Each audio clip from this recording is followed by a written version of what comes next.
US-ഇറാൻ സംഘർഷത്തിന്റെ പശ്ചാത്തലത്തിൽ ഹോർമുസ് കടലെടുക്ക് അടച്ചതോടുകൂടി തന്നെ ആഗോള കപ്പൽ ഗതാഗതത്തിൽ വൻ മാറ്റങ്ങൾ ആരംഭിച്ചു.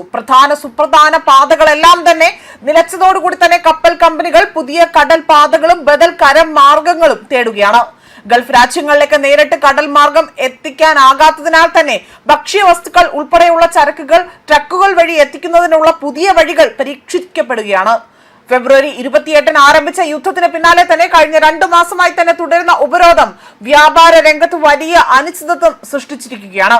ഇതോടുകൂടി തന്നെ ആഗോള കണ്ടെയ്നർ കപ്പൽ ഗതാഗതത്തിന്റെ ശ്രദ്ധ ആഫ്രിക്കയിലേക്ക് മാറ്റുന്നു എന്നതാണ് വിദഗ്ധരുടെ വിലയിരുത്തൽ. ലോക വ്യാപാര ഭൂപടം തന്നെ പുനർക്രമീകരിക്കപ്പെടുന്ന സാഹചര്യം ഇവിടെ രൂപപ്പെട്ടതായും സൂചനകൾ പുറത്തു വന്നിരിക്കുകയാണ്.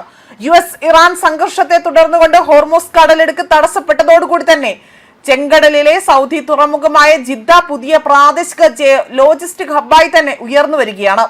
അതേപോലെ തന്നെ MC, CMA, അതേപോലെ CGM, മേർക്കോസ്, മോസ്കോ തുടങ്ങിയ ആഗോള കപ്പൽ കമ്പനികളുടെ കപ്പലുകൾ ഇപ്പോൾ സൂയിസ് കനാൽ വഴി തന്നെ ജിദ്ദയിൽ എത്തിച്ചേരുകയും അവിടെ നിന്ന് ചരക്കുകൾ ട്രക്കുകൾ വഴി മരുഭൂമിയിലൂടെ തന്നെ ഷാർജ, ബഹ്റൈൻ, കുവൈറ്റ് എന്നിവിടങ്ങളിലേക്ക് മാറ്റുകയും ചെയ്യുകയാണ്.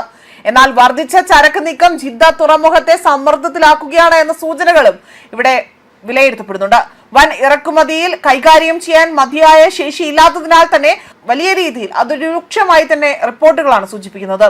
കെപ്ലർ മറൈൻ ട്രാഫിക് വിവരങ്ങൾ പ്രകാരം ജിദ്ദയിൽ നിരവധി കണ്ടെയ്നർ കപ്പലുകളാകട്ടെ കാത്തിരിപ്പിൽ തന്നെ ഇപ്പോഴും തുടരുകയാണ്. ചിലത് തിരഞ്ഞെടുക്കാൻ പുറം കടലിൽ തന്നെ നിൽക്കുകയും എന്നാൽ മുൻപ് ശരാശരി 17 മണിക്കൂർ കാത്തിരുന്ന ചരക്ക് ഇറക്കലാകട്ടെ സമയം ഇപ്പോൾ 36 മണിക്കൂറായി തന്നെ ഉയർന്നിരിക്കുകയാണ്. നിലവിലെ സാഹചര്യം തുടർന്നാൽ ഹോർമൂസിന് പുറത്തുള്ള ബദൽ തുറമുഖങ്ങളായ ഒമാനിലെ ഹൊഹേർ, അതേപോലെ UAE-യിലെ ഹൊഹേഫൽ, ഫുജൈറ എന്നിവയെല്ലാം തന്നെ കൂടുതൽ സജീവമാക്കാനാണ് കപ്പൽ ഉടമകളുടെ കൂടുതൽ തീരുമാനങ്ങളായി തന്നെ പുറത്തു വരുന്നത്.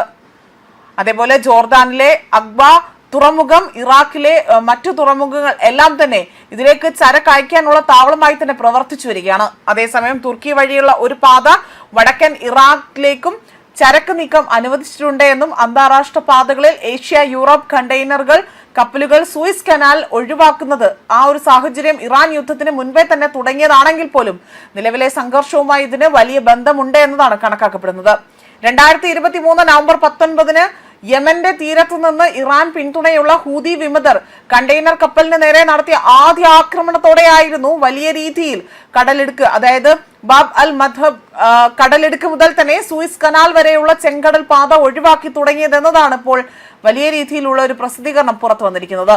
കപ്പലുകളുടെ പാത മാറ്റുന്നത് ഇപ്പോൾ ഒരു പതിവായി തന്നെ മാറ്റിയിരിക്കുന്നു എന്നതാണ് അവർ വ്യക്തമാക്കിയിരിക്കുന്നത്. ഇവർ ആഫ്രിക്കയുടെ കിഴക്കൻ തീരം വഴി ദക്ഷിണാഫ്രിക്കയിലെ ഗുഡ് ഹോപ്പ് മുനമ്പ് ചുറ്റി വീണ്ടും വടക്കോട്ട് അതായത് വടക്കോട്ട് യൂറോപ്പിലേക്കും മെഡിറ്ററേനിയൻ ഭാഗത്തേക്കും സഞ്ചരിക്കുകയാണ്. 2023-ൽ ചെങ്കടൽ വഴി കടന്നുപോയിരുന്ന ചരക്ക് ഗതാഗതത്തിന്റെ 70% ഗുഡ് ഹോപ്പ് മുനമ്പ് വഴിയാണ് തിരിച്ചുവിടുന്നത് എന്നതാണ് സൂചിപ്പിക്കുന്നത്. അതേസമയം ഇത്തരത്തിൽ കപ്പലുകളിലെ GPS സിഗ്നലുകളെ അടിസ്ഥാനമാക്കിയുള്ള ഇന്റർനാഷണൽ മോണിറ്ററി ഫണ്ടിന്റെ പോർട്ട് വെച്ച് അവിടെ വലിയൊരു പ്ലാറ്റ്ഫോമിൽ നിന്നുള്ള വിവരങ്ങൾ പ്രകാരം ഗുഡ് ഹോപ്പ് മുനമ്പ് വഴിയുള്ള വാണിജ്യ കപ്പൽ ഗതാഗതം 3 വർഷത്തിനുള്ളിൽ തന്നെ 3 ഇരട്ടിയിലായതായി തന്നെ വർദ്ധിച്ചിരിക്കുകയാണ്.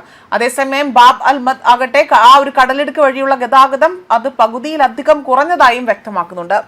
ന്യൂസ് ഡെസ്ക് കർമ്മ ന്യൂസ്.